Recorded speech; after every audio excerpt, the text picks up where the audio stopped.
Welcome to ThePrint. I am Prashant Dixit, and we have with us Rear Admiral Raja Menon. You retired as the Assistant Chief of the Naval Staff Operations. You have authored several books, Maritime Strategy and Continental Wars, and A Nuclear Strategy for India. Uh, That's Admiral right. Menon, thank you so much for joining us. Not at all. Pleasure.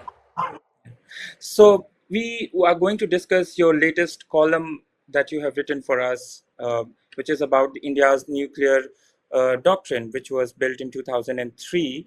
And you say that it is time to revise that doctrine.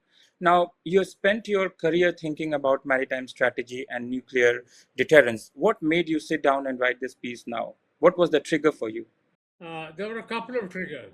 One was that I was deeply involved in track two negotiations with Pakistan on establishing nuclear confidence building measures and even trying to um, discuss the ceilings on nuclear arsenal for many years.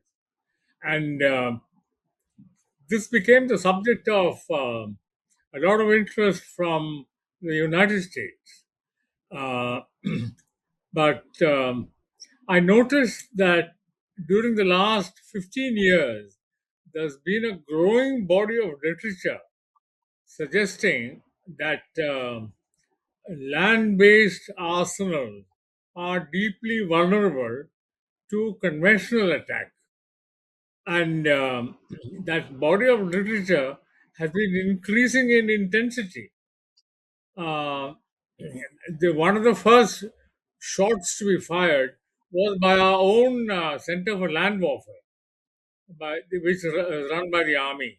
I can't remember who the director was, but I suspect it's probably Brigadier Gurmeet Kamwal, because both of us were together in a tenure on nuclear weapons in the nuclear weapon laboratory in the United States.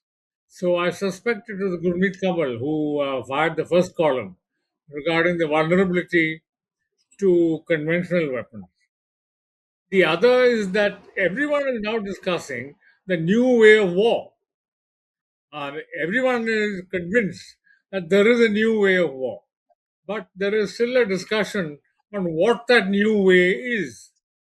Now, you can't expect that warfare has changed but has left nuclear exchange untouched.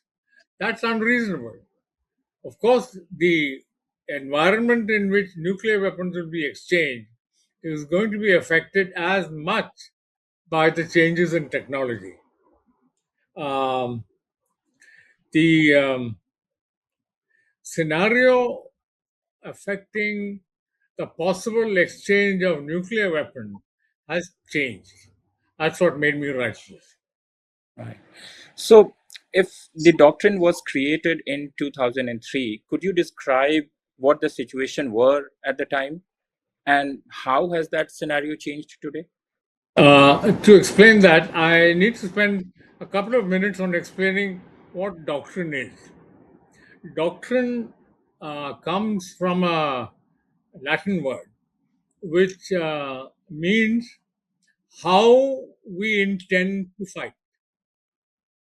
And the purpose of doctrine is to transmit to the adversary how we intend to fight and also inform our own organization on how we intend to fight.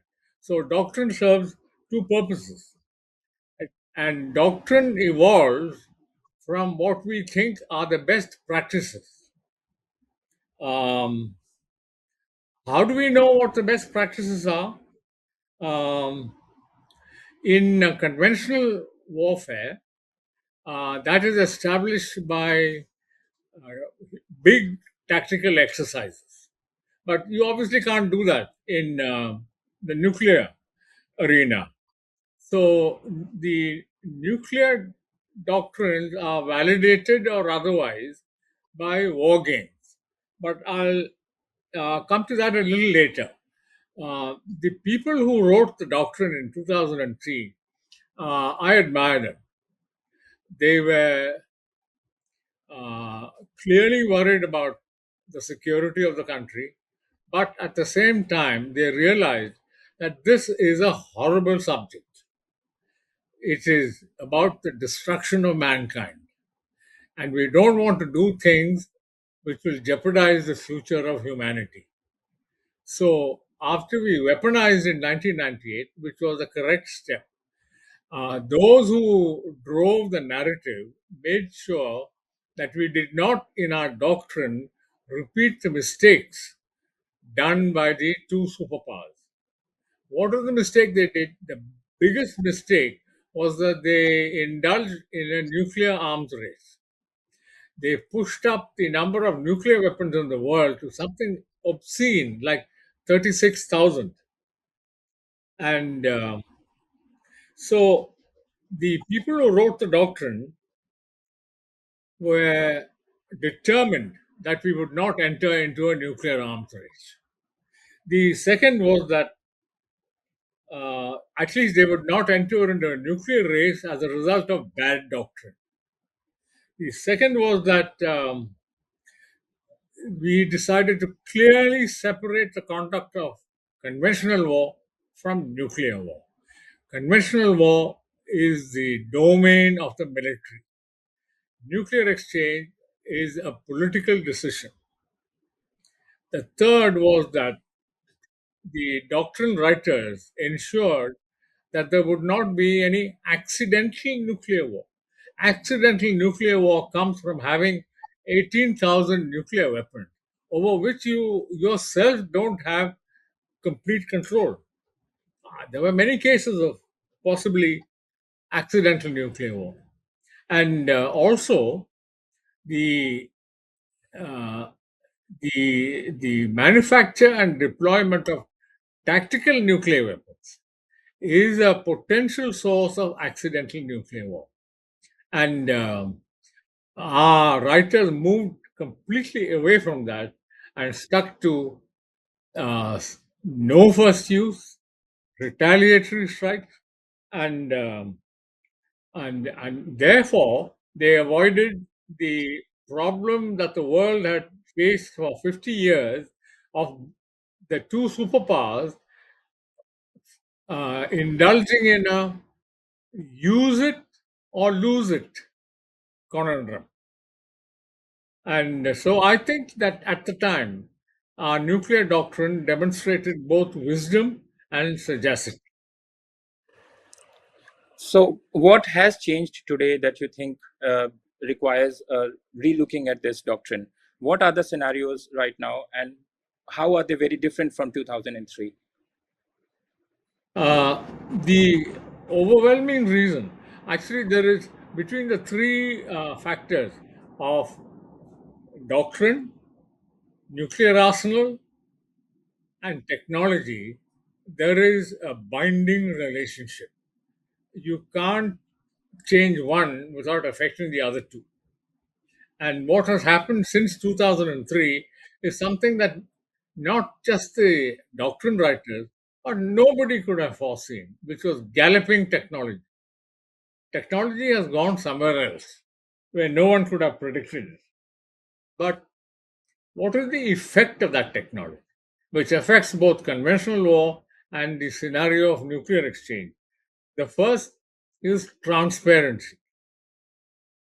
There are no secrets that a country can keep about arsenals anymore.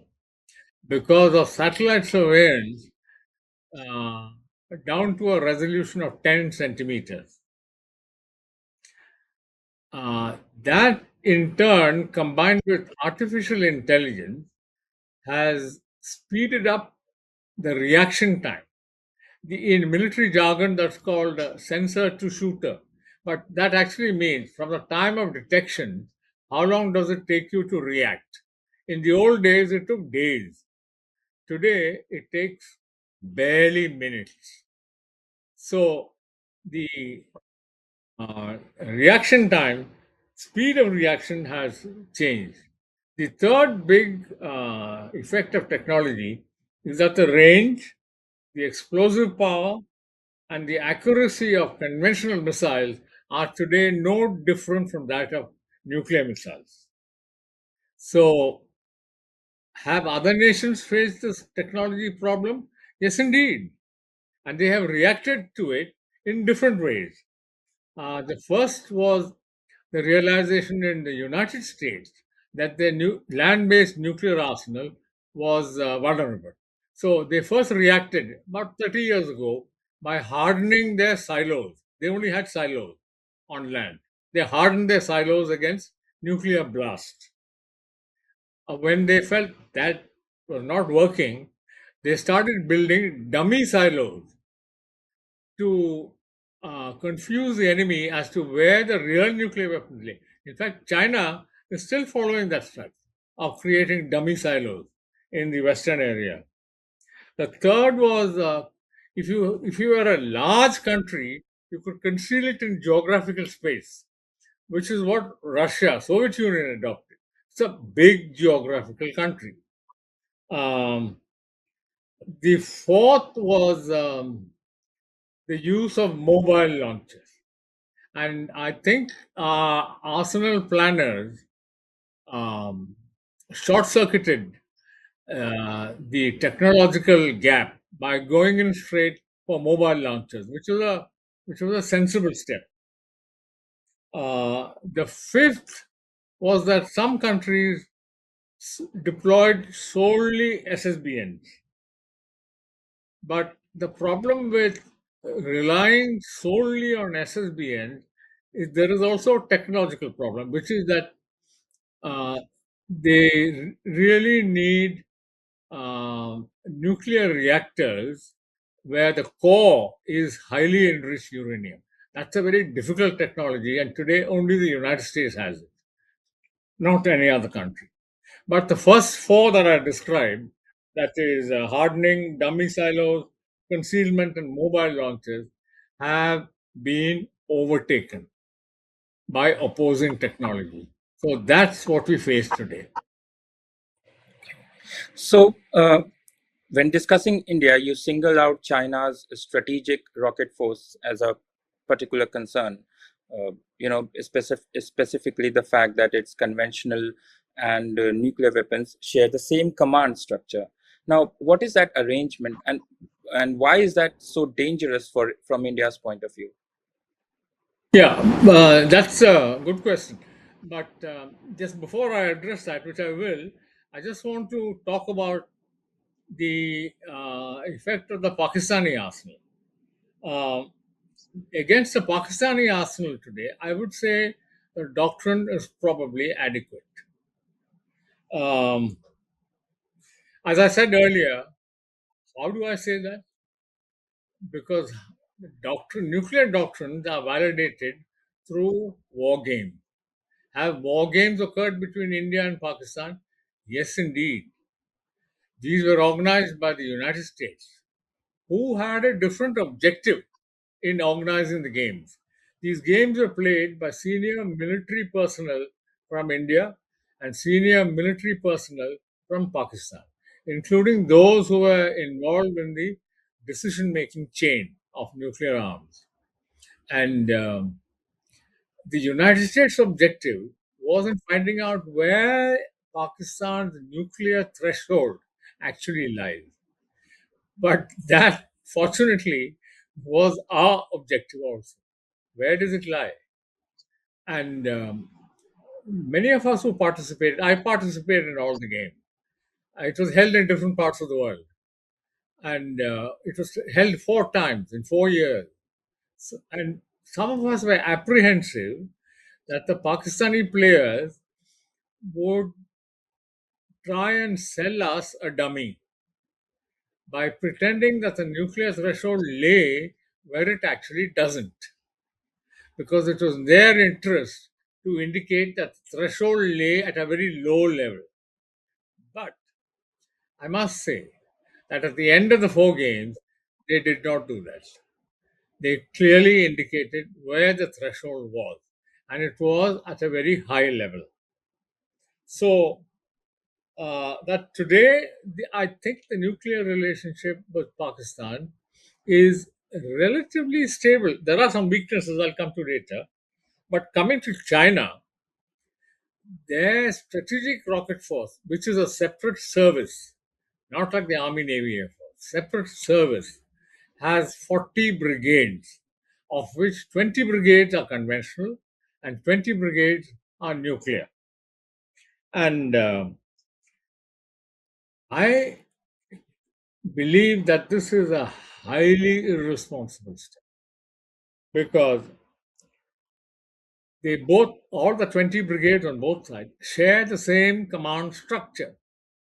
So if somebody was to wage a conventional war with China and attack the conventional missile control center, you would be targeting their nuclear arsenal. But uh, they have somehow taken this policy of not separating conventional and nuclear warheads. And they also use the same targeting chain for both the conventional and the nuclear. Uh, but I'll just introduce a small personal anecdote. For years, India, some people specialized in nuclear theology tried to get the Chinese to discuss with us as to how we can create a stable relationship. For years, the Chinese refused. Finally, the Shanghai Institute agreed, and we went across. I was there in the delegation, and we had discussion from the with the Chinese side, which included their recently retired commander of their nuclear arsenal, which was then called the Second Artillery Corps, and it was a revealing and humiliating experience because he said bluntly, "Why don't you worry about the problems at your level? We operate at a different level with more powerful countries. We're not concerned with your anxieties." I, I don't have as much experience as a diplomatic service in dealing with the Chinese, but that was a signal of contempt. And that was the last time we ever spoke to the Chinese. Uh, so there is no Chinese doctrine that says they are particularly targeting India. There isn't any. But uh, as we said many years ago, when the United States armed Pakistan, weapons can be pointed in any direction. So there is a concern, definitely a concern about China. And therefore, we need to revise the nuclear doctrine. Yeah. So you say that we need to set up a task force and for a Yeah. strategic planners to read all the latest international scholarship, as you have mentioned in the beginning of this interview. Now, who actually has the authority to drive this conversation? And do you see any sign that it's being done? I can only say something clearly. The first is that I don't have all the expertise. And this subject requires domain specialists, including rocketry, nuclear weapons, deployment, diplomacy, signaling, all that. And such a body also requires access to classified information, which people like me don't have. So I'm not very sure what the current hierarchy is regarding creation of arsenal and the relationship to nuclear doctrine. Um, but I'm assuming from open literature that a body like the National Security Advisory Board, NSAB, could possibly do a, attempt a new doctrine because it consists of a lot of specialists. And if they can't do it themselves, they can probably insist that it be done and thereby kickstart a, a task force. And are they currently doing anything about revising the doctrine? I'm not sure. They may be.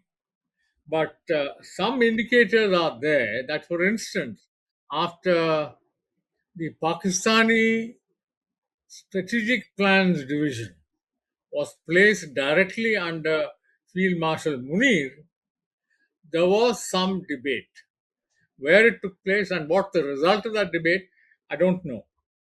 But that's good. But who's conducting the debate, I'm afraid I don't know. And there is one thing I want to say: nuclear war is not conducted in secret, because deterrence is achieved in the mind of the enemy. And you can't keep that secret because he won't know what you're signaling. It's got to be done in the open. So there is this requirement which is necessary. Now, but you are careful to say that this is not an argument for alarm. Uh, but if you had to, what would you say an alarm actually looks like? Is there a scenario or a threshold which, if crossed, would make India's current posture genuinely untenable?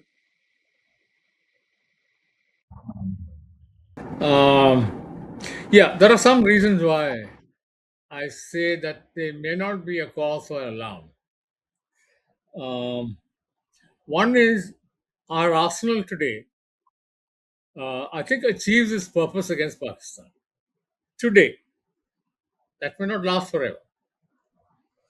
The second is that I believe that China is a rational state.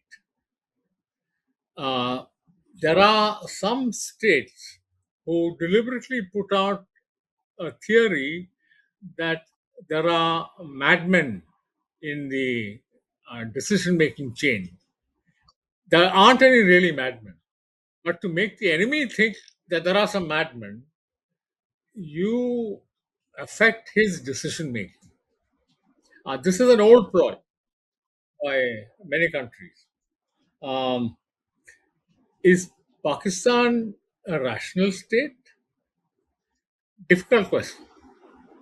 Uh, Many people who would jump to the conclusion that it's not a rational state.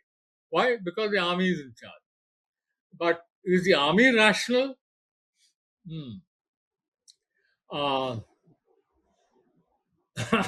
I've met a lot of them, army chiefs and so on. My personal opinion, for what it's worth, is that probably one or two out of 10 are irrational. So this decision has to be made at certainly a higher level. Um, but what would be alarming that I believe that the strategic rocket force of China today is deployed against the United States. But as I said, missiles can point in any direction. Um, the biggest cause for alarm would be um, a strategic misreading of Pakistan. What is Pakistan? I think that we are strategically misreading Pakistan. Why is that? Because Pakistan is a country whose GDP is smaller than that of Tamil Nadu. It's not the main enemy. Pakistan is China's proxy, and Pakistan is part of China's grand strategy to lure India into an unnecessary escalation with Pakistan. Why? To tie India down so that China can deal with the United States and prevent India from doing the one thing that will really frighten China, which is to dominate the Indian Ocean. Why? Because China's plan all concern the domination of Europe. Europe is to the west of China. China can't get there without going through the Indian Ocean. So China's strategy is to use Pakistan. I mean, a simple analogy for the layman, it's comparable to if you are faced with a 12-foot cobra with its hood raised, the worst thing you can do is cut off 12 inches of its tail. What will that do? It will enrage the cobra. So, by dealing with Pakistan, we are just trying to cut off the tail of the cobra. So, we need a different appreciation. But as far as the doctrine is concerned, uh, I'm saying there is no cause for alarm, but definitely a case for rewriting it. Yeah. You say it revisiting requires adaptation. What does that mean? Is it a technical problem or a problem of the political will? Yeah. Uh, that's also a very good question because what comes first, doctrine or arsenal? In the United States, the arsenal came first during the Second World War. They dropped one on Hiroshima. Then the doctrine was written. In our case, the people who drove the narrative for weaponization wrote the doctrine, and thereafter the arsenal was made. So, arsenal comes after the doctrine. So, but as I said, technology can overrule both. So we need we need to adapt by using domain experts, and the fact that we are doing using domain experts to revisit the doctrine, I don't think should be a secret. So um, China, for instance, also followed second strike. They will not use it against nuclear weapon powers. But there is enough evidence to show that when the Strategic Rocket Force conducts its annual exercise, they are actually planning to launch under attack. That's a different doctrine. That's called launch on warning. So people are adapting, and time has come to adapt. Okay. Thank you. That was very insightful. This article really does start a debate. Now, was there something that you would have liked to cover more in the article? Would you like a closing statement, kind of a message that you would like to send out? Um, yes. This business of being more open in nuclear matters is important. I know people are afraid that they might leak secrets. Like, for instance, some of us have spent many years discussing with people in Islamabad. But one person they would never allow us to meet was General Khalid Kidwai. He was the originator of the Pakistani arsenal and the doctrine. So they also uh, keep certain things secret, and so does China. I mean, China's attitude is most arrogant as far as we are concerned. Um, but uh,